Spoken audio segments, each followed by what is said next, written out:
I want to thank Studio MDHR and popagenda PR for sending me this game to review. Originally an Xbox and PC exclusive, Cuphead has finally released on what I feel is its ideal platform, the Nintendo Switch. I don't think Cuphead really needs any introduction. In fact, the original PC version was reviewed by our article lead Spazzy back in 2017, when the original launched. But now, it's my time to give my thoughts on this 1930s cartoon-inspired adventure. My name is NantenJex and I am no mug. These are my thoughts on Cuphead, Switch Edition. Cuphead's major appeal is certainly its aesthetics, so let's start there. We've seen many games take on unique art styles based on pieces of historic art, and we've seen plenty of games take on art styles similar to that of a cartoon or anime, but nothing has quite captured the same perfection as Cuphead. Designed to look like a classic Mickey Mouse or Felix the Cat cartoon, this aesthetic is certainly underappreciated in today's modern CG era, but I think it looks amazing. It really does feel like I'm playing a cartoon, and all of the designs have such fluidity to them. My hat goes off to the artists who must have spent days, if not months, or even years drawing each individual frame used. The music is also on point. The use of brass instruments, piano, and an overall jazz theming managed to give off the excitement of the boss, while also feeling like something you might hear during a slapstick or intense chase scene from an old cartoon. The barbershop a cappella songs are also a personal favourite of mine, in particular King Dice's theme. On a presentation level, this game absolutely excels, and thanks to this, the story is also really engaging.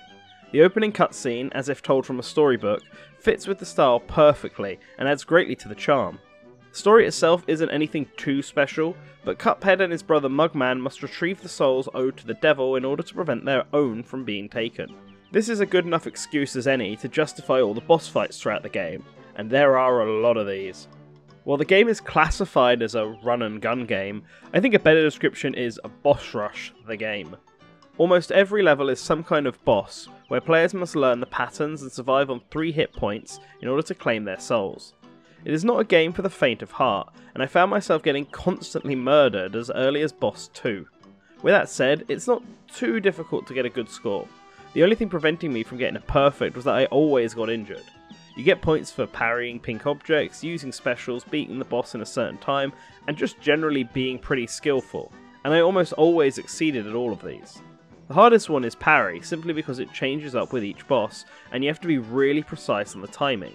But its difficulty varies from stage to stage, and after dying so many times to a boss, it practically became muscle memory. Outside of the boss stages, there are a few other types of levels. You have the actual run and gun stages, which act like traditional 2D platforming levels, and are just as hard as the bosses, although I did manage to get a perfect score on a few of them. Then you have the mausoleum stages, where you have to defend the centre of the room from ghosts that you can only parry. Defeating these will allow Cuphead to unlock a new special ability. Specials are acquired by building up the special gorge, and can be equipped from the main menu, as well as charms that can be bought from the shop. There are a lot of options, so players can choose what they think feels right for the boss they are stuck on. Lastly, there are the shoot 'em up sections. Here the player controls an aeroplane, and these act like Galaga-style levels. Avoid obstacles and open fire against the boss while swapping between weapons to help in specific scenarios. It is a good way to break up the pace of the game from the more common platforming sections. While Cuphead brings a lot of uniqueness to the table in its visuals, gameplay-wise, I don't think it's that groundbreaking. It feels quite standard and surprisingly less chaotic than other run and gun games like Gunstar Heroes. I don't think it added anything in the gameplay department that makes it stand out, although let's be real here, the presentation is exactly why people are interested in this game, and it was the same for me. And this game is fun and challenging, don't get me wrong, although sometimes a bit too obnoxiously challenging, with some boss strategies feeling doable but not very fair. Looking at you, Baroness von Bonbon, and your homing heads.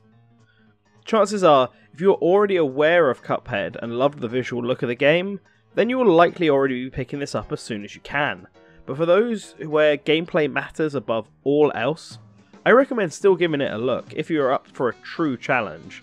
The game is hard, but fun, and is a true run and gun game, which is a genre that is no longer that common, so Cuphead definitely stands out amongst other indie titles. It might not be a game that you bet your soul on, but certainly one that you will enjoy pulling your hair out over. Once again, I want to thank Studio MDHR and popagenda PR for sending me this game to review. I hope it does them well. As for everyone else, let me know your thoughts on Cuphead and if you'll be buying it in the comments below. A special thank you to all of our patrons, in particular our super patron, the Duke of Dorks. Link to his channel is also below. With that guys, always remember to return to the source.